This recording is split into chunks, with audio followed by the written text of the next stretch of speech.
3. Yummy like a gummy bear.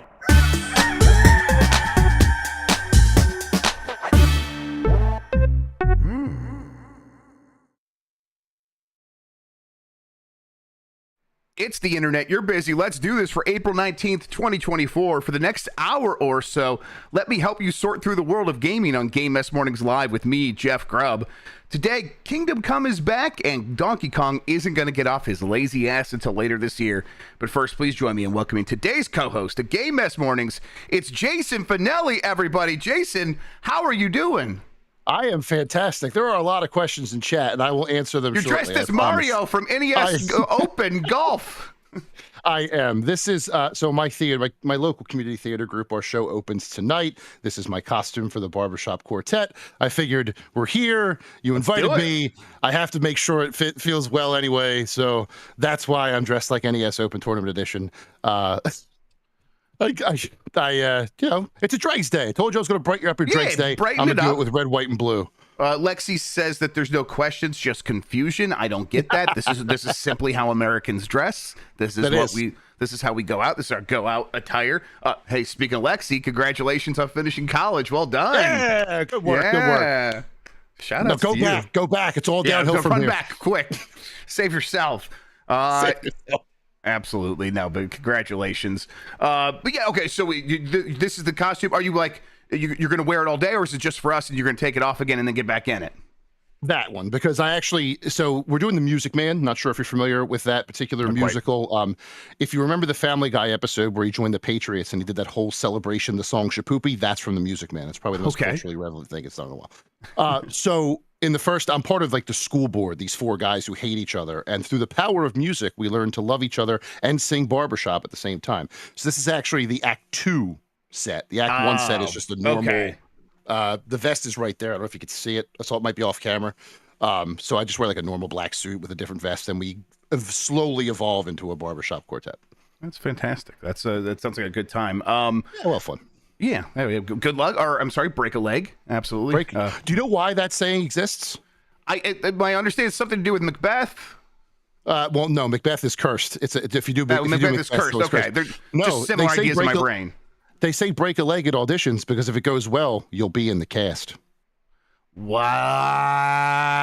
that's crazy. I just assumed it was like reverse psychology stuff where it's like, you instead of saying good luck, you wish something bad on someone. So if that happened, yeah, I get. Okay, that is nuts. All right, wow, that's it. You blew my mind. How are you doing otherwise? Doing great. Just been busy with writing stuff, busy with this. It's Lexi says I'm now jinxed because I said Macbeth. I said it again. No, yeah, things are great. Getting excited for the summer season. The game mess is approaching it. Yes, approaching sharp quickly. The schedule is filling up for play days. Very excited about that. And yeah, got some stuff to talk about here on a Friday. Yes, absolutely. Yeah, I got a handful of appointments scheduled. I am going to go into my email later today and get the rest scheduled because we don't have like a ton of time because we're busy like on Sunday with stuff. Monday, I'm probably going to be doing something else. So we'll be able to get back to play days. So it's like Saturday's it. So I'm like, and I know that's going to fill up the quickest. So I'm going to get in there today, get all those appointments done and set. And then we'll figure out who's doing them from Giant Bomb later. So it's like, okay, that's plan 1. And then I really am just I continue to side eye all of the work I need to do to actually book the couch. It's like one thing to have people be like, I would love to be on there. I'm like, yeah, okay, we can. That is awesome. Now I need to like herd all of you cats toward the couch with like helpful information and making sure everyone knows like, oh, is there parking validation, stuff like that. Things I'm terrible at. So we'll get to it. We'll get it all figured out. But I got to just like, instead of keeping it in the side eye, I just got to take it on, grab the bull by the horns and all that stuff. It's going to be a good time though. Summer Game Fest is going to be great. Can't wait. Yes. Yeah, you got this. We appreciate you, Jason. Jason, I appreciate that. All right, let's explain what we do here. Most weekdays, I, Jeff Grubb, will help you piece your gaming life back together. That includes breaking news and maybe even some of our own original reporting. For all these topics, I'll get the input of a bona fide expert who will make me look smart. If you are watching live on Twitch, welcome. You could always listen to the show later on podcast feeds by searching for Game Mess Mornings or find the RSS on giantbomb.com. You could also catch the show later with chapters and timestamps on YouTube. Hello, YouTube. All right, we have a Hello, lot to get into, so let's get started with the morning mess with Kindgom Come Deliverance 2 will be twice as big and more diverse. I did not put the E there at the end of diverse, so I almost said divers. It has more divers in this one. This is from Ethan Gotch over at Kotaku. Warhorse Studios announced Kindgom Come Deliverance 2, the sequel to an ambitious and intriguing 2018 medieval RPG that had plenty of technical flaws and also became a lightning rod for controversy over its director's comments about race and historical accuracy. The development team is promising the next game, which will release in 2024, will be much bigger and feature a wide range of ethnicities this time around. It's coming to PlayStation 5, Xbox Series X and S, PC, and they didn't say whether that's through Steam or Epic or anything like that. Kindgom Come Deliverance 2 will once again put players in the boots of Henry of Skalitz as his quest for revenge over revengeance. He's gonna have a sword and get sliced watermelons in any way he wants. Over the killing of his family sows chaos in 15th century Bohemia in Central Europe. A new trailer shows the game's larger scope and grim realism in action. I think, Kindgom Come Deliverance did pretty well. I'm not surprised that they're going back to it. I'm also not surprised that they're like, it's going to be more diverse this time. We just don't even want to deal with that controversy. Although I'm sure they would have sold just fine whether they, harbored that controversy or not. But yes, that's nice to hear. Are you someone who's excited about a Kindgom Come Deliverance 2? This game has always been one of those games on my backlog where I'm like, you know what? I really should start that. And then 55 other games come out and I'm buried even further. But it's always been one that's been on like my fringe. Like, I do want to try this. It seems like an interesting setting. It's first person too, which you don't really get from a medieval game like this. Right. So it's one I do want to check it out. Will this sequel be the thing to make that happen? I don't know. If time allows, maybe. But I also like that I don't want to say a smaller game, but like if we're doing the AA, AAA thing, when this game first came out, it was certainly a AA sort of like, yes, not AAA super like highest budget sort of game. So the fact that it sold enough and succeeded enough to get a sequel, especially in the current climate where you don't know if your game's ever going to be successful, I'm happy with that. I'm glad that they're able to do this. They were able to make it happen, and soon, coming out this year, 2024. I thought for sure when this was first teased, they'd be saying 2025, but no, it sounds like they're going to make the end of the year. Sounds like they're planning to get it out this year. And you're right. Like, it's nice to see someone be able to like make an idea that feels way ambitious, like way too ambitious in a lot of ways, and be like mostly deliver on it and to a point where it can succeed. And then have a chance to go out and try it again, which is exactly what they say they're going to do here. What we are making now is what Kindgom Come Deliverance was supposed to be in the beginning. But we were not able to do it because we didn't have enough resources and experience. And that's from creative director Daniel Vavra. That's like, okay, I know exactly that feeling where it's like you try something, you figure out all the things that you did wrong the first time, and you're like, okay, we're going to go and do it again, and this time bigger and better and fix a lot of the problems we had the first time around. That's one way that we get a lot of these indie sequels where it's like, we want to do things right this time. Sometimes you get it's like, we kind of nailed it, so we're going to change things up and make a 3D game as a sequel to our 2D game. I like that as well, but I appreciate when a studio has a chance to do something like this. I also do appreciate for real that they're like, there will be more diversity, because the idea that the distance between Bohemia, like where that's located, and the continent of Africa is like less than from like me to like Tennessee. It's not far. It's not far. Just like the law of large numbers is going to dictate there would have been some people of color walking around here and there in that part of the world at all times throughout the history of the world. So whenever people try to like do that whole like there were no people of color in that part of the world at that time, it's like that's just ahistorical. So you're trying to say historical accuracy, and then you say something like that, it's like it just kind of sounds like casual racism to me. So now they're coming out and stating that that will be different this time, and so okay, well, I'll give them a chance. I did play that Kindgom Come Deliverance a little bit originally when it came out, and I got those vibes. Now, of course, it could have been colored by the controversy at the time, but I got the vibes that this was a game kind of made by dude bros, and it had like a broy vibe about its story, where it's, it's like four dudes that kind of palling around throughout the beginning of the game, and you go and you deal with one character, and I just remember being so annoyed that's like the character that you deal with has a wife, and his wife's name is just that character's wife, and she's like, she didn't have a name, and it's like, these things are sticking out to me because of the controversy, but it's also just kind of like make some improvements there, do a little bit better, and I hope that they actually do this time. So we'll see. Yeah, wow. I wonder if it's more of a just get a synopsis on YouTube sort of thing now. I'm hoping that, you talked about sequels and the second game being what the first game should have been. A very famous example of that, I think, is Assassin's Creed. So if that can follow that trajectory and become like what it was to like a more improved, more streamlined version of the initial vision, now with, hopefully no controversy, just keep your feet out of your mouth and say what you did. I think I'm cautiously optimistic about this one. The dude bro thing, if that continues, that's an issue. Just give everybody a name. It's not that hard. If I tried to say that my wife was just Jason's wife, she'd slap me, and rightfully so. So, just give people names. It's not that hard. But I'm hoping that this works out for them. I always like when a game, can build itself into a strong IP with regular releases. And if the first one sets the table and the second one is able to eat, let's do it. Yep, exactly. And it's I know it seems like there's a lot of people working on this game that really care about it. I hope they're able to deliver something that is interesting and fun. And at the very least, I think it continues to be a sign that these games are possible by studios of all different shapes and sizes. And you can make an open world game that, this is a very popular game on Nexus mods. It's got a ton of mods. And it's like, that used to be just the realm of a game like Skyrim. And indie games wouldn't really get that full treatment. But this did. And it's like, okay, that at the very least is promising in the way that as we go forward and a game like Fallout 5 seems so impossibly far away, we're going to be in a world where it's much more likely that studios inspired by those games are going to be able to get them out in slightly smaller variations here more and more frequently. And that's exciting to me as someone who's like, I like open world first person RPGs of all, no matter the setting. And if that's something that these teams feel like comfortable making, that's exciting.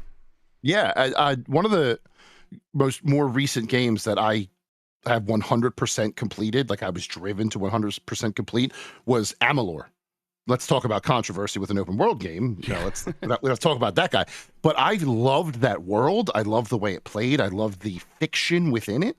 So if Deliverance 2 can sort of emulate that sort of feeling in me. Now that was third person. I don't know if first person will really make a difference in that regard, but I guess there's more of a realistic bent to this with it being first person. But if this could engender in me what what Amalur did back in 2012, I couldn't stop playing that, man. I went through 75, 80 hours in like a week and a half. I thought it was awesome. So if the potential is there and I give it a shot and I really like it, then that'll be awesome. But I feel like the main issue is the one that they set back in the first game. You got to show us some more of the world, show us that diversity, let us talk to people, and please God, if you're going to have more diversity, how do I say this with tact? I think what people know what I mean. Just be respectful. Yeah, you know what I'm saying. Like if you add just consider it.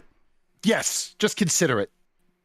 Don't be dumb about it, please. Yes. It's I know that's a hard thing to ask in this day and age. Don't be dumb, but just don't be dumb. Yeah, and it's the kind of thing where that is where consultants, the big scary word, they come in and they can provide perspectives that you may not have. But even if it just shows a little consideration from a small team that can't afford consultants, I don't know, they probably can. But if it's like something that just shows like you spend a little time thinking about these characters and they're not just background. That goes a long way. Last thing, this is, it's a historically set RPG. I love fantasy games, love sci-fi games. I think we forget, we could just set games in the real world in the past or present, whatever, and that they could also just be an RPG like Skyrim. This game is also proving that is the case in a way that's bigger than, recent examples like Pentiment, a great game that I love. Historical RPG was like, yeah, but we're going to scale that down so we can make that make sense. And this is like, no, we're going to try to look as every bit like a Skyrim as possible. And so, okay, that also gets me excited. I hope more studios look to historical settings for their games going forward. All right, moving along here. Microsoft has more games on PlayStation Store's top 25 than Sony. This is from Jonas Mackey at Game Reactor. Microsoft's gaming program got a lot bigger last fall when they bought Activision Blizzard, and in combination with the fact that they now have released a handful of older titles, Pentiment, Hi-Fi Rush, Grounded, and shortly Sea of Thieves, to competing formats, something we've never seen before has happened Thursday on PlayStation. Tweaktown journalist Derek Strickland noticed that there are now more Microsoft games in the top 25 of the most sold titles via the PlayStation Store than Sony has. A clear sign of how big Microsoft actually is in the gaming world today, but also proof how important Sony is to them. And I think that last sentence right there is kind of it. Like, Jason, when we look at this, do you feel like one side of this console war is benefiting more from this than the other? It's like, who's winning? The fact that Sony's now getting money from these games that are on their platform, or Microsoft's now getting money from selling these games on another platform? Seems like everybody's winning to me. I don't know. What do you think? I agree 1,000%. This is not as surprising as it should be at first glance. I liken this to like a sports radio headline where they just try to like. I'm not saying they're creating a story to rile people up, but this is the kind of thing that will just rile people up. When in reality, both sides are winning. Like you said, Microsoft has games ranking on another platform. Sony's getting the money from those purchases. And honestly, it makes sense because they're all still new, right? This is all, we're not even a year out from the first edition of Microsoft to PlayStation. Of course they're going to be up in the top of the 25 because people and a big who part are of only this is Fallout as well. Like Fallout, a lot of those Fallout games are ranking on PlayStation as well. So it's like that's right. All that working together has got them to this point. Yes, exactly. Yeah, so it makes perfect sense for this. If you think it through logically and try to not have that jump reaction. If you're an Xbox fan, you'd be like, "Haha, Sony, we got you," or if you're a Sony fan, you'd be like, "No, this can't happen." It just makes perfect logical sense. Now, there is a way that Sony can alleviate this, and it's very simple. Release games. Just bring some games out to unseat these from your top 25 list, and you won't have a problem because that lull that they're in right now isn't helping either. The PlayStation fan base wants something to play, and if Microsoft is the one that's going to provide it to them, where else can they go, right? Exactly. So it all makes perfect sense to me. I hope everybody is enjoying these games they didn't get to play before and will enjoy Sea of Thieves. That'll become number 8 on the list, I'm sure. And, Sony, they want to do this, start making more games or start, buying studios like Microsoft did, because let's be honest, 1, 2, 3, 4 of them are from acquisitions. I mean, or 5, I guess. From actually, all of them are because it's Call of Duty, Fallout 4, Fallout 76, Grounded, Minecraft, Overwatch 2, and Sea of Thieves. I mean, Sea of Thieves is rare, but that was an acquisition, 25 years ago. But it was still an acquisition. Yeah. Wow. So, I mean, but that also doesn't matter. Like at the end of the day, like these are Microsoft published games now, and that's just how it works.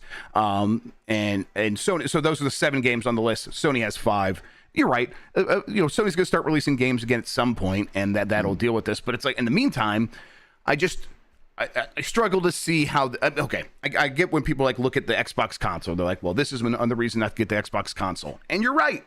It's over. I don't know what else do you want people to say. They're not going to stop making those consoles, but that is not the thrust anymore. I mean, we could say it over and over and over again that they don't. That's not the number they're looking at. The number of consoles sold. That's not the future that they are envisioning. A world where everyone has an Xbox, and so they are just raking in money from people buying stuff on Xbox. Xbox is going to be one potential place to play these games. PlayStation is going to be another, and that's just how it's going to be. So if you keep looking at through that prism of, well, this means people are going to buy fewer Xboxes, yeah. If you put that to the side, the way Microsoft obviously has, then okay, now what is the shortcoming here? What is the problem? What is the negative? And it's very hard to even paint one of those if you try really hard, Jason, right? No, not at all. I mean, as someone as Doomsday Dan just put in the chat, every screen is an Xbox now if you want it to be. Whether sometimes that screen will have a PlayStation attached to it, but you'll be playing Xbox games on it. The more that they sort of, I don't want to say completely distance themselves, because they're not. They're still going to make those consoles for the Xbox faithful, the people who just like that ecosystem more. There will always be a market for that. But the more that they make that a complement rather than the full focus of their gaming strategy, the more it's just going to pay dividends, not only for them, but for the consoles that are hosting these games too. It's a win-win. There's really no other way to look at it unless you're blinded by blue or green loyalty. It's a win-win everywhere. Yep. I think that for Sony, okay. Here's the other thing I'm thinking. Then competition. Do you think that this increases the sense of competition that PlayStation has, where they're like, oh man, we got to put out more games because Microsoft's selling more stuff than we are on our own platform? Or do you think this like lessens the need to be, because it's like, hey, now we are getting money from these games, we can sit back and sort of just put out our games when they're ready? How do you feel about like the state of competition between Microsoft and Sony? I think both of those things apply. One is what they're going to say. They're going to say, "Oh, Microsoft's coming in. Under Armour, we must protect this house." They're going to start developing more games and releasing more games. But behind closed doors, in the boardroom, in the C-suite, they're going to be like, "Heck yeah, we're getting money from. No matter what we do, we're getting money. So we're going to let this ride. They can have their fun. And hey, maybe the Sony people are enjoying Microsoft's games too, and don't want to say that out loud. Maybe they're having fun. They're just. I don't think. I don't think the impetus on competition is as prevalent in the C-suites as it is on social media. I'll put it that way. Right. And I think that the competition doesn't, it really hasn't come from, Xbox versus PlayStation for quite some time, even though I think that's the way the companies still both set it up at the beginning of this generation. Even then, they knew that the real competition was always coming from people's time being divided among a million other hobbies they could be spending their time with, or just, scrolling on their phone.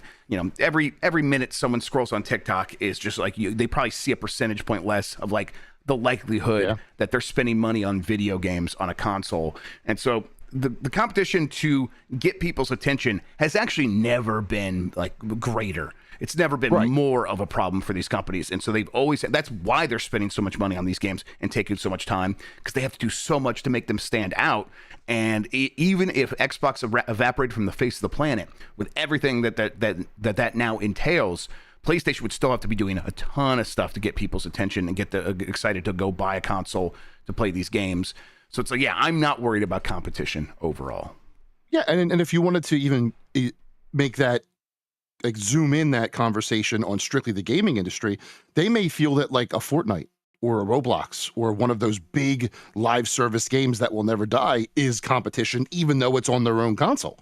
Because if you're going to try and release a first party live service game like Sony was 12, like they canceled a bunch of them, they have to beat them in order to get the players in their game.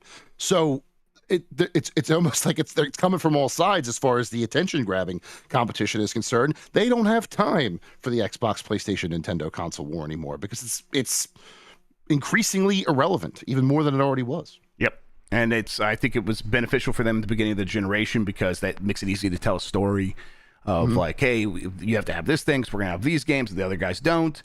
But once that sort of fades to the background a little bit, the competition remains, and I think they have a little bit harder time explaining like their place in the market when they don't have a direct competitor to like compare themselves to. But I don't think it's some impossible task or anything like that. And and to be fair, they are still there. They are still competing in a lot of ways. All right. You know what? We're going to take a quick break. When we get back, we got a lot more headlines to get to, including what's happening with Starfield while Fallout's getting all this love, and a lot more, including Donkey Kong being lazy, right after this. Lazy Donkey Kong. All right, we're back. I got to remember to turn on this other scene because I like have our names on here now, so it looks weird if I have the overlay with our names and the headline on the screen for the intro. It'd be like right in the middle of it. So I'm like, okay, I'll turn that on with the 2-up screen that I have, and I never remember to switch over to that scene. I'm gonna get in the habit of that. That's gonna start Monday, everybody. We're gonna do better. I promise. Remind him in the chat. Remind me in the chat. Switch that thing on. Yes, switch on the overlay. All right, next headline here. Starfield will get some really good updates soon, says Todd Howard. This is from Grace Benfell at GameSpot. In a recent interview, Todd Howard said that new, really good updates for Starfield will be announced soon. He shared no other details on what these updates could be. In conversation with IGN, Howard discussed what Bethesda is working on currently. He said that the primary development focus is currently on Elder Scrolls 6, though updates for Fallout 76 continue. He hedged on saying any specific details about Fallout 5, saying, "I'm going to avoid putting dates on anything," which we talked about yesterday. Finally, he said that we're doing a lot of Starfield work as well, so we have some really good updates that are going to get announced soon for that game. Yeah, I mean, does it feel like Starfield reached a threshold where if in 5 years they announce they're making a new one, people will be excited. If they announce they are making a TV show in 5 years, people would be like, oh, I'm very interested in that because I care about the lore. Do you think it got to that point? I think it's like right there, but I don't know if it got over that hump. What do you think? Unfortunately, the most interesting thing I've seen about the lore is after you beat it for the first time. Like you have to finish that game to get to the very interesting stuff. Yes. So the big problem was from beginning to that point was not as interesting as they needed it to be.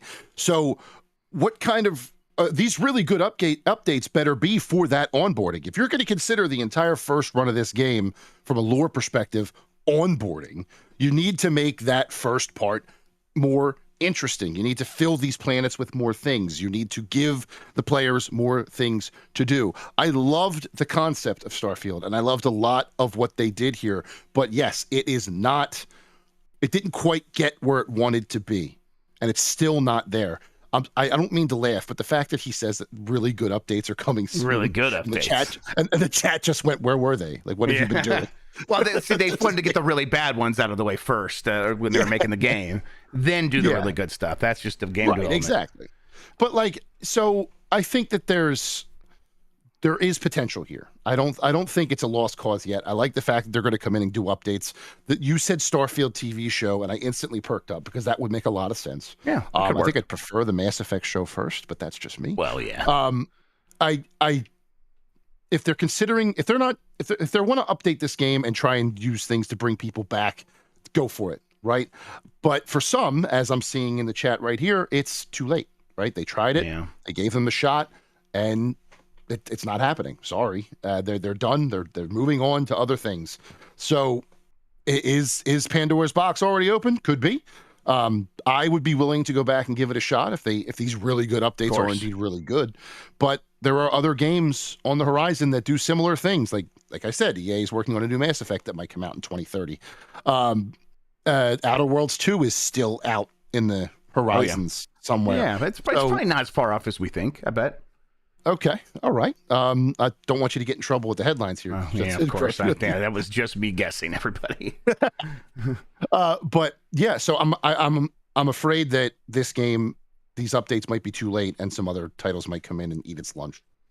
Yeah, I think when I look back at Starfield, it's a game that I enjoyed a lot of, and then I could see the seams everywhere though, and I think the real thing that happened here was the thing I was always worried about when they were making it.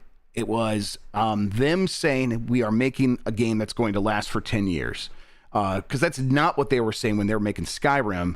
And that game was a game that lasted for 10 years. And it's like that was like you focused on making a game that people would be happy with when they bought it immediately. And as soon as they jumped in, they were going to be, all right, this is great. You weren't thinking about setting up this world and environment to support people who are going to come in with mods and have 20,000 daily active users on Steam or something like that for years and years beyond all that. And yet it happened anyhow. Once they shifted to be like, well, we got to replicate that again and started thinking in that mindset, I think they kind of screwed themselves and started building a game backwards from that point of view. And by the time they got to the point where it's like, okay, well, what is the game that people are, what's the first impression going to be? They didn't nail that. And I think that was the biggest sin of Starfield by far. Because of that, I think they're in a situation where they were building this game with the idea that it would last for a very long time. And so they wouldn't be thinking about a sequel for, many, many years.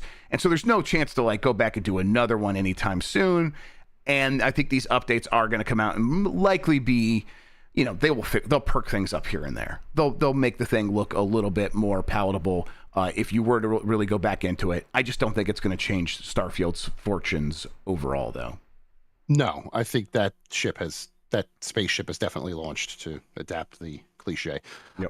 I wonder though if maybe I don't want to say a story expansion because the whole point is different stories, whatever. So I don't even know what you would do. Do you just put more things on the existing planets that people might run into, like random encounters, procedurally generated things? I'm trying to think what the best approach would be here. Even maybe new sub stories on certain planets that weren't doing anything before. I know landing on Earth is interesting. Maybe that could be a little more interesting. maybe you create planets in Starfield that just go to other Bethesda games for some weird crossover thing. I wouldn't even know where to begin, and that's sad. If I were in their shoes, the thing I would focus on is like revising how planets feel when you land on them. Like I would make a couple of those planets a little bit more barren. I would maybe reduce the number of them in total. And then I would make it so that there was like a couple more instances of like, okay, well, I did stumble across the moon that does have something very interesting here, and there's more going on there. And then for every planet you land on, I would completely rework what it feels like from going from your ship to the thing that is interesting. I would just shrink everything down so much because the 5-minute walk, the 5 to 10 minute walk to get to the thing that you're trying to get to, because when you land, it's like, we're going to put you here, and then we're automatically going to space out all the important waypoints procedurally, so that you have to walk over there. It's like that completely kills the pace of that game. It was such a bad decision. And then having no fast way to get across those landscapes with vehicles or anything like that. And then later on, I would like fix up base building, make that matter more, stuff like that. But we'll see. Apparently, there is a story expansion included in the like special edition, so that they have to make one of those. They probably have it well on its way, but yeah, there will be a story expansion at some point. I do wonder what that looks like. Yeah, we'll see. We'll see. Starfield it's an interesting one, but like as soon as everyone kind of got back into Fallout, I did start Fallout New Vegas. I'm like, yeah, God, the vibes around this are just so much better. It's so much nicer to be in this world that is fleshed out, well thought out, especially New Vegas that I'm really enjoying so far. Yes, but I like 3 and 4 a ton as well. I played a little bit of 4 when I was getting that set up for Mike to play with all the mods. I'm just like, maybe let's just let Starfield lie. Is kind of where I would end up on this. If anybody's developing a Fallout project, be it, I know we've talked about 5 a bit this week, but like if there's a side project going on that they haven't announced yet, or something Fallout to tie into they better be fast tracking that right now if they weren't already, because Fallout is hotter than it's been in years, and not capitalizing on that from a game perspective, other than people just going back and playing old games, would be, in my opinion, a massive missed opportunity. And just one more thing, the fact that we're talking about Starfield and sidetrack to Fallout tells you everything you need to know about the Starfield conversation. And I think that's exactly where everyone is. I mean, we like held off there. I would have talked about Fallout 5 seconds into that conversation, but we held off. We were pretty responsible there. I'm proud of us, Jason. Me too. Boy, I'd rather be playing Fallout. Absolutely. Yeah. Okay. Super Nintendo World's Donkey Kong Country Park delayed to late 2024. This is the park in Japan, of course. This is from Jim Norman at Nintendo Life. It was right at the end of 2023 that Universal Studios announced the opening date for its Donkey Kong Country Park at Super Nintendo World Japan. It was supposed to be this spring, any day now, we would assume, but instead the studio has announced that the opening has been pushed back to late 2024. The delay was announced by Universal Studio Japan on Twitter, with the notice giving no indication of why the opening had been delayed, but confirming that more details would be coming in the future when they are ready.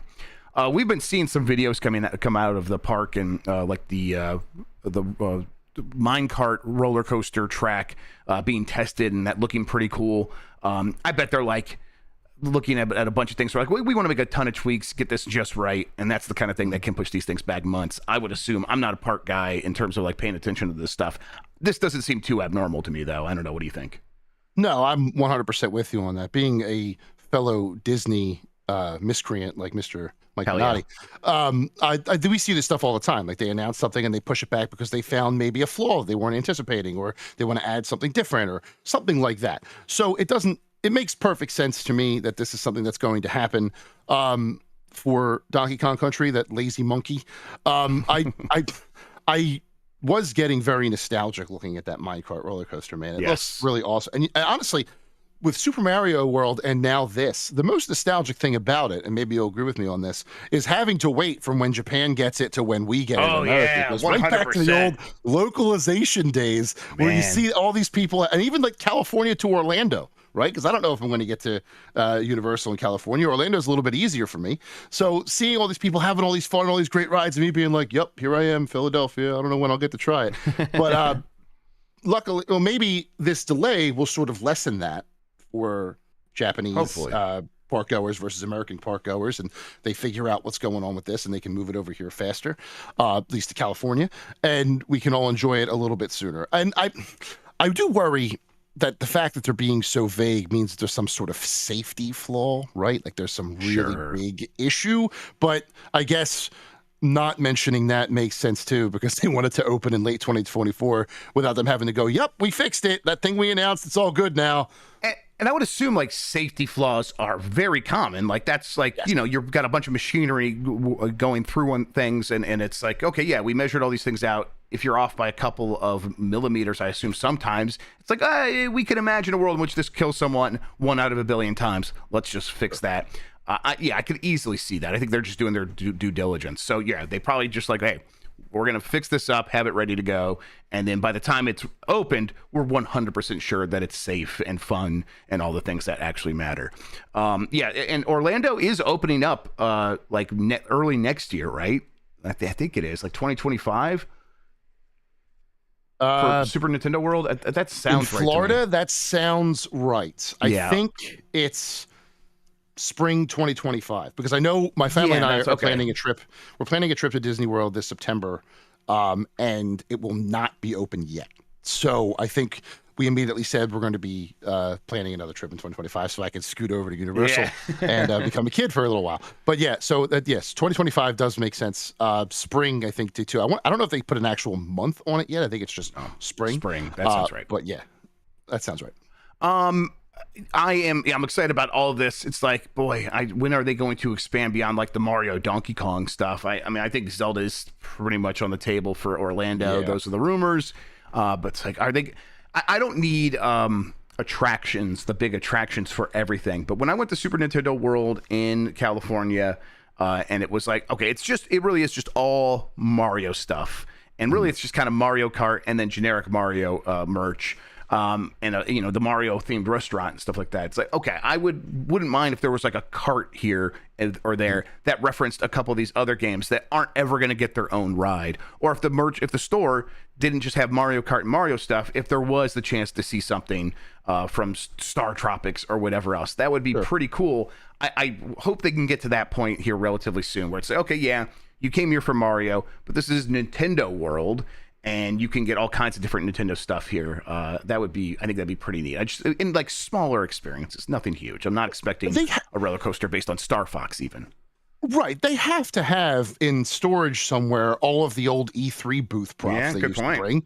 Just put like Luigi's Mansion, put the Gooigi guy there, take a picture with him. There was I think a Pikmin 3, or it was a Pikmin, had within Pikmin 3 because Pikmin 4 wasn't even announced yet. You could take a picture with the Pikmin. Yeah. Bring those out. Just let them for photo ops. If you want to make it one of those, I know it's Disney term, it's not Universal term, but memory maker, where you take a picture with the Pikmin and then there'll be a couple on your shoulder. You know, stuff like that. All that opportunity is there. You just got to go through the storage facilities, see what you have, where you can fit it in the park. I agree with that 100%. And a good place to do it is if you're connecting Super Nintendo World with Donkey Kong World, put it in the connection.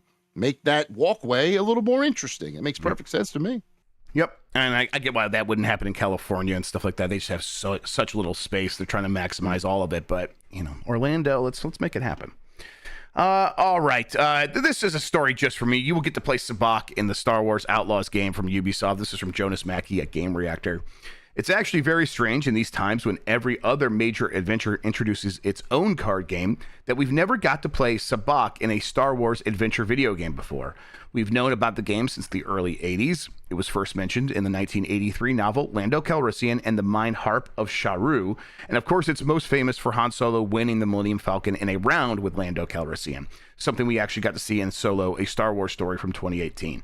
But now we will finally get to play Sabacc ourselves, as Massive Entertainment offers Sabacc gambling in the upcoming Star Wars Outlaws. I always like a card game in Star Wars because it does remind me of Sabacc, which is like something like comes up in the extended universe novels all the time, and then it did find its way into Solo. But every card game in Star Wars is always like, we're not going to really make Sabacc, we're going to make our own thing. What's the one in Knights of the Old Republic called? Pazak?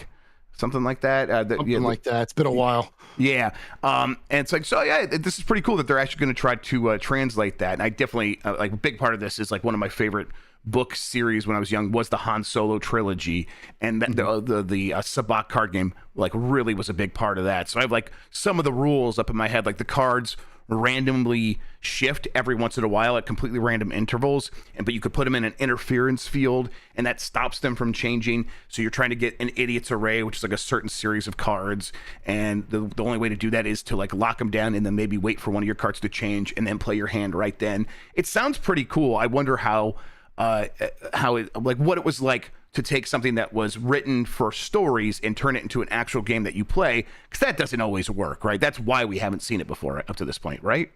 Correct. And I think that this is also an indication of just how deep into the vault Massive was allowed to go, that they were able to bring this back. Because as you said, it's been referenced a couple of times, but it was much more prevalent in the extended universe. And they've been very cautious about what they've brought out of the extended universe since basically cutting it off when they bought it, when they bought the Star Wars franchise. So seeing it here now is very cool. And I think it may even give it a little more universal appeal, that you might start to see it again, not just in Solo, but maybe in some of the side projects on Disney Plus or in the films.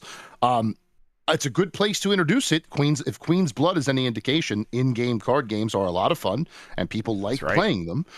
So it makes perfect sense in the setting of the game. It makes sense for a franchise as a whole. It definitely reeks of Disney synergy. I would love to know, if I ever get a chance to talk to these devs, I would love to get into that process of figuring out those rules, figuring out how to translate it into and make it playable for the character, or for the players playing the game, excuse me. Just how much detail they were allowed to glean from there's got to be some sort of like master Star Wars lore, under lock and key in Mickey's house. So I wonder if they were allowed to go in there and flip through the book and see how Sabacc is supposed to be and make it into this into Star Wars Outlaws. It's a great idea. And it's better, as you said, than making a brand new one, go reference an older one to bring in that nostalgia factor too. Love it. Yeah, exactly. It's like, and I'm like, another new card game would have been fine. I'm sure there's infinite card games in the universe of Star Wars, sure. But to have a chance to finally play Sabacc in a game, especially one that I think feels very reminiscent of the kinds of stories where Sabacc originally showed up. Like, that Lando Calrissian story is a story about an outlaw, Lando Calrissian. And the Han Solo trilogy is all about him when he was a smuggler and when he was, working for the Hutts and stuff like that. And it's like, okay, and this is the game that reminds me most of what I felt reading those stories. So I'm like, the chance for them to actually deliver on this as well. It's like one more checkbox for me personally. When I'm like, okay, they're making the game that I always imagined could be possible. We'll see. I'll get my hands on it and we'll discover at that point. I don't envy them, like, as you said, trying to figure out that process of like, how do you make the rules honest to those stories and at the same time still like an interesting risk reward thing. I always think of Golden Snitch. What's the broom game? Yeah, Quidditch. Yes, Quidditch. I always think of Quidditch. They're making a Quidditch video game. I don't know if that came out yet or not. It's like, that is such a bad sport. Like, it's just not a good idea, because the gold snitch is worth so many more points, and it's like that ends the game as well. And it's like, even in like one of the story books, she's like, we're gonna have one of the characters like get the golden snitch just because he wanted his team to stop losing so much, and their team was behind so much they still lost. It's like, yeah, that not an interesting sport. This would never work in real life. But still, they're gonna try to make it into a video game. We'll see how that goes. Yep. All right. Up next, the Epyx Collection Handheld, and that's at the Epyx Collection Handheld, is coming soon to Switch. This is from Nintendo Everything. According to an eShop listing, the Epyx Collection Handheld will soon be made available on the Switch. This marks another classic release from Pixel Games, which includes Blue Lightning, California Games, Electro Cop, Gates of Zindokan, Todd's Adventure in Slime World, and Zarler Mercenary. Then they're all part of the collection. These are a lot of games that like showed up on Lynx, and I think a few showed up on Game Gear here and there. But that Blue Lightning game is actually a really surprisingly good arcade jet fighter game. Looks a lot like Afterburner, but it was available for the Lynx. And it looks impressive for like when it came out in the 1980s. And I'm excited that a lot of these games are finally getting a chance to like come out on a platform that a lot of people have. Most people probably still won't pay attention to it, but I've always been like, oh man, that Blue Lightning game is very fun. And then of course, California Games is a classic. And I think this is the Lynx version of that as well. And that's fine. I always wanted an Atari Lynx as a kid. I'm glad my parents didn't actually end up getting me one, because it would have been like a nightmare trying to find batteries all the time. Yes. But I still always wanted one. I don't know. Any of these games do anything for you, Jason? Not particularly. Admittedly, with the exception of California games, I had not heard of most of these. Blue Lightning was kind of fringe, but California games is the only one I ever actually heard of. But I am all about restoration and preservation. So the fact that there could be games in here that I decide that I do like after having never heard of them before, and being able to play them for the first time. I will now try Blue Lightning because you mentioned it. Electro Cop sounds very similar to a certain other cop of robot. I'm not sure where the line is drawn there. But yeah, in California games, I did play. Was it also on like Genesis too? I feel like it was on another. Oh yeah, it was on a lot of stuff, definitely. So I definitely would play that too. To play the Lynx version would be pretty neat. Honestly, I wouldn't mind more of these collections from older consoles or handhelds that I never had. I also wanted a Lynx as a kid just because I always read about it in GamePro. Yeah. And was like, oh, I want all the video games. And we couldn't afford everything, obviously. So again, I'm glad my parents didn't do that either. We made that big 32X. We did not make it again. But yeah. But yeah, this is cool. Anytime older games can be preserved and restored like this for a new audience, even if that new audience is just like me, you, and a couple other older folks, older folks, not old folks, that's fine with me. Let's see what Todd's Adventures in Slime World are all like. Yeah, we got to find out for ourselves. I have no idea what that game is. So yeah, absolutely. Not a clue. And I'm like, I of course I like it when things show up on the subscription services I already have. So it's like if all these showed up on the Atari Lynx console getting added to Nintendo Switch Online, of course I think that's preferable. But I still like that it's like, okay, a lot of these companies are like, it's not worth us to make that deal with Nintendo. It's not quite enough money. But we will put it as its own collection on a Switch or anywhere else and sell it to you that way with, like a handful of games, and it'll be like $30. I don't know what the price of this is, but I imagine it's not going to be much more than that. And it's like, no, okay, I am okay with that as well. As long as there's some incentive for you to either do it on Switch Online or in a bundle, like the Castlevania Advance Collection. So yeah, we're not going to get those on NSO because you're going to sell them to us. You're right. You should. Those games own. You deserve to have extra money for those. They are that good. So I'm like fully on board with this style of doing collections as well. And of course, we've always had collections, but it feels like we're getting very specific with them these days, where it's like the Epyx Collection handheld is not something you would have found on the PS1 forever ago, right? No. I feel like some companies are now experimenting with nostalgia and seeing other collections and seeing just how obscure they can get with these things before the well dries up. Are we going to see like a Cyberflix connection of like Titanic and Rust, or not Rust, Dust, and all those old FMV point-and-click adventures at some point? Yeah, let's do that. But yeah, I don't know how deep this well goes, but the fact that companies are now going to try this, yeah, why not? I'm in. All right, last story here. Playdate's catalog has sold 150,000 games, earning developers more than $544,000. This is from Chris Scullion at VGC. Playdate manufacturer Panic has announced that the handheld's built-in store, the catalog, it's called Catalog, has sold more than 150,000 games. Catalog arrived on Playdate in March 2023 and allowed developers to sell their own games through the handheld itself. There are now 181 games on Catalog with an average game price of $5.36. Panic says more than $544,000 has been paid to the developers since Catalog launched. Okay. So this is the kind of thing where they put out an infographic of this. They are like chirping this. They're like, hey, we did this. This is a cool thing. And I think that's probably accurate, that this is like way more than they ever expected to do with the Playdate. Because people might not remember when the Playdate was announced, it was, we are going to sell you this thing, and every 2 weeks you're going to get a game or two downloaded onto it from the internet that we've already finished as part of a season. And then we might do a season 2. It was never going to have a store. That was never the idea. It's like you could sideload stuff. They're like, hey, no, if you want, you can go get stuff off the internet that people make for the Playdate and sideload it for free or buy it on itch or something like that, however they want to sell it. But you could sideload it yourself, and you could still do that, of course.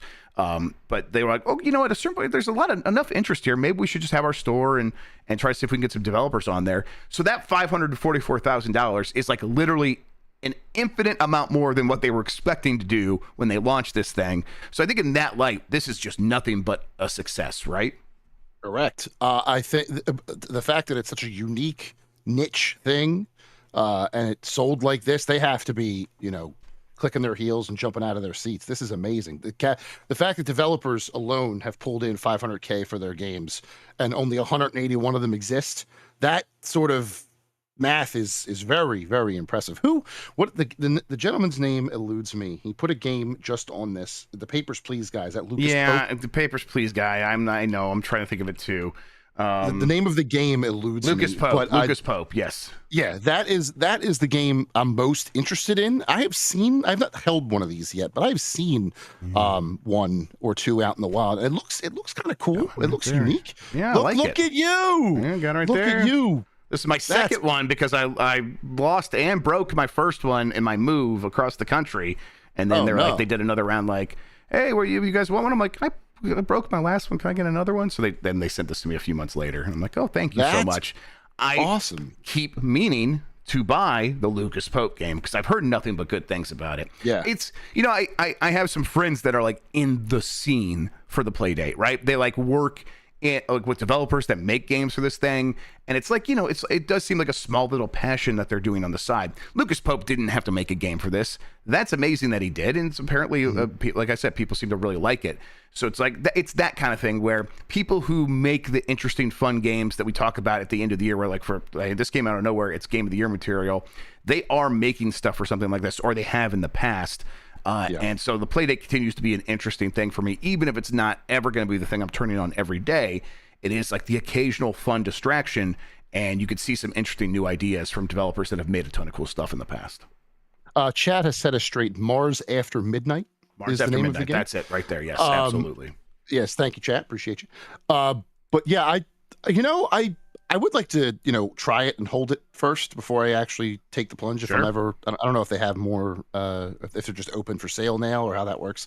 But it definitely is intriguing because it's like you said, it's not going to be something you pick up and play every single day, but it is something that when a new game comes out for it, you'll get a couple of hours of, unique, fun experiences that you can only find on this device. Sorry, the amount of people in chat saying that you need to crank it on stream for everyone is you got to crank it on stream, Jason. What's the problem? I'm not finishing that. Oh, okay. Yo. Oh, geez. No respect. But yeah, so congratulations to the Playdate. It is awesome that it's having this run. I'll get in there eventually, I promise. And Panic should be very, very happy with what they've seen so far. As far as sales and money earned and everything like that. Very, very cool. Kind of goes back to what we were talking about in the very first segment with Kindgom Come. Kind of very cool to see something come out of sort of nowhere, try a brand new, unique thing, and have success like this. It's awesome. And in an industry that recently has been very, and rightfully so, filled with negative, sort of depressing sort of stories, to see little successes like this, it kind of reminds you why we do this to begin with, right? Absolutely.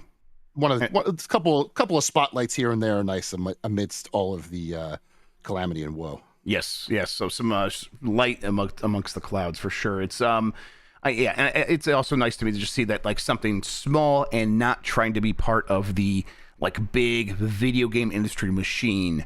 It can succeed. It's like, no, we're going to do our own thing off to the side, and it's not going to be we're not going to be yet another place for you to play your PC games, and it's not yet another thing people are going to be porting games that already exist to. It's like, no, if they want to make a game specifically for this thing, like we will provide them the platform to do that, and maybe they'll sell a handful of games enough to make it worth their while, and it seems like that's the way it's working out, and I continue to be pretty impressed by what they did with the Playdate. All right, let's get to the poll question. Actually, you know what? We have a little bit of time. If anyone wants to ask a question, let's do a Grubb Snacks, a special little Grubb Snacks.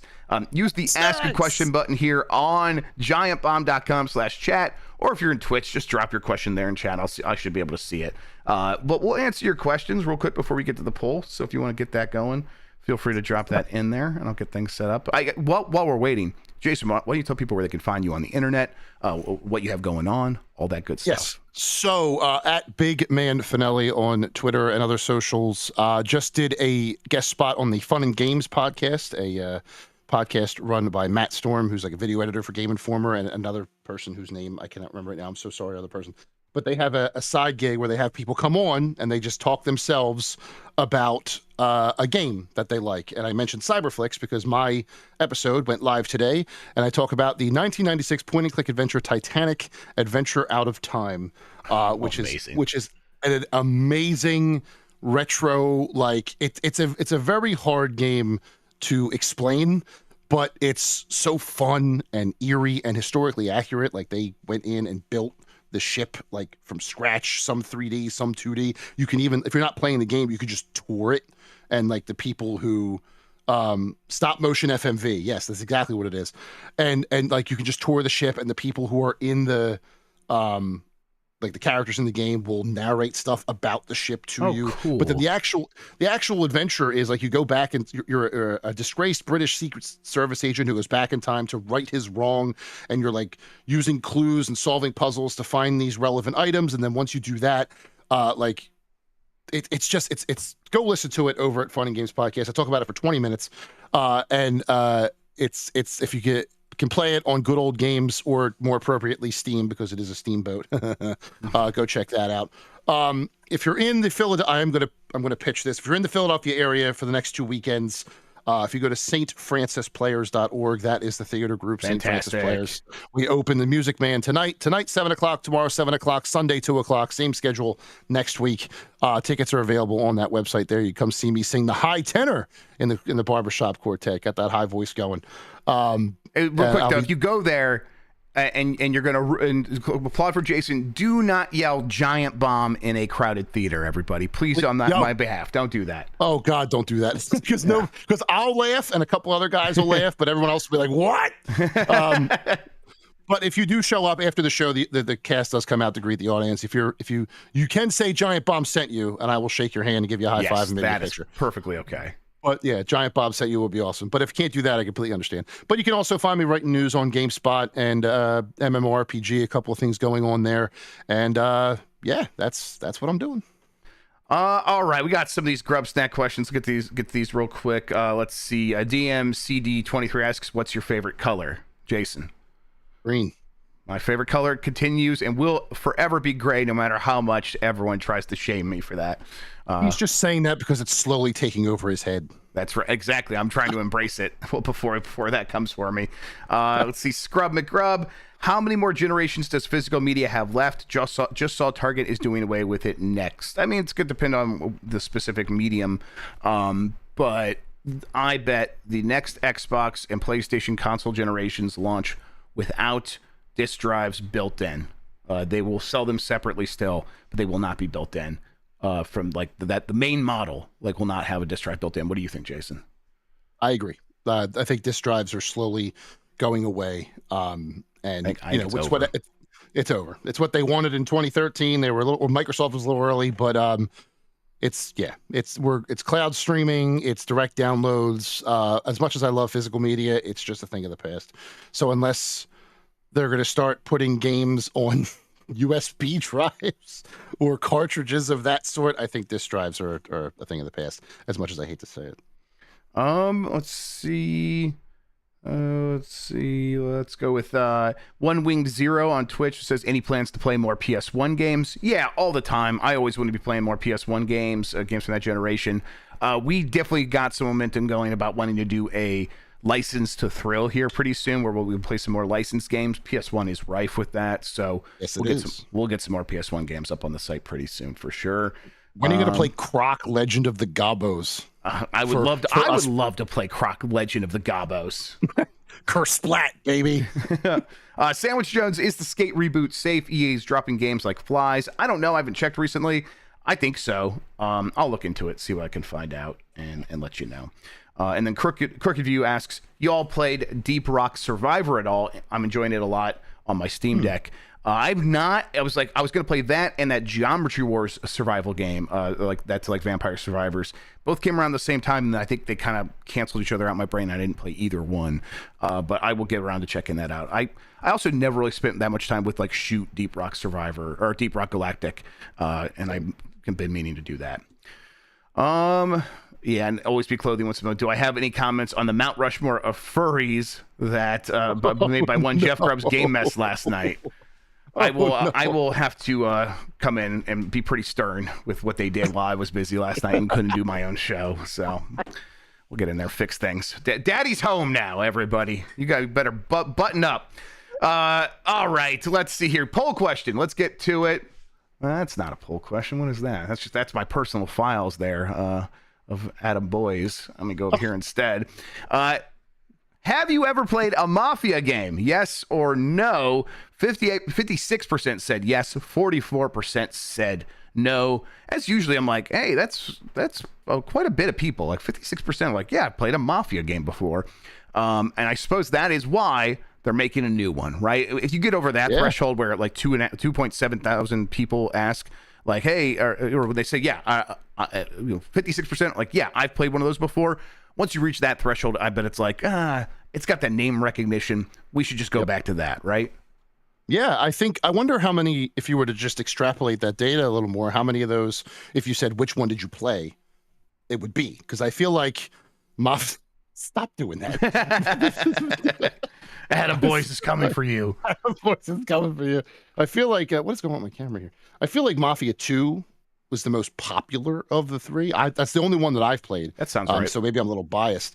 I will say playing Mafia 2 is kind of like going to a family reunion in a sense. Just because everyone's like, hey, capisce, what's the matter with you? You know, it's like everyone fighting over pasta at the table. I'm not in the Mafia, I promise. But I'm hoping they do, and I hope they go back to the old school. Like I yesterday when you were talking about it, Chad, I kept saying the Godfather of the game, because I think the Godfather of the game is the best Mafia game. I loved that game. I liked Mafia 2, but I liked Godfather better. I thought the open world was better. So I'm hoping if they do go back to Mafia, it's more of like a classic old school Mafia gangster sort of film, but in a game feel. Mafia 3, as much as fun as it looked, admittedly I did not play it, and I feel like maybe I should, in case this new one is coming. Yeah, I think I never gave Mafia 3 a chance either. I might give that one a shot. Although that's in the same zone as something like a Mad Max with me, and I never played that. I'm like, Mad Max is the one I really want to go back to. But who knows? Surprisingly good for everything. Yeah, exactly. I bet that game's way better than I ever even thought it was. Hey, Furiosa's coming out. Sounds like something you should stream, my man. Good idea. Synergy right there. Well, huzzah. One last question. It says, yo, Jason, if we're in the area, where can we check out the Music Man show? And are we allowed to tailgate? I know you said, but go ahead and say it again, where people can find that. stfrancisplayers.org, and the ticket link is on that website there. Tailgating, I can't tell you what to do or not do, but I will say... They say here they're going to do it anyway. Oh, well, okay.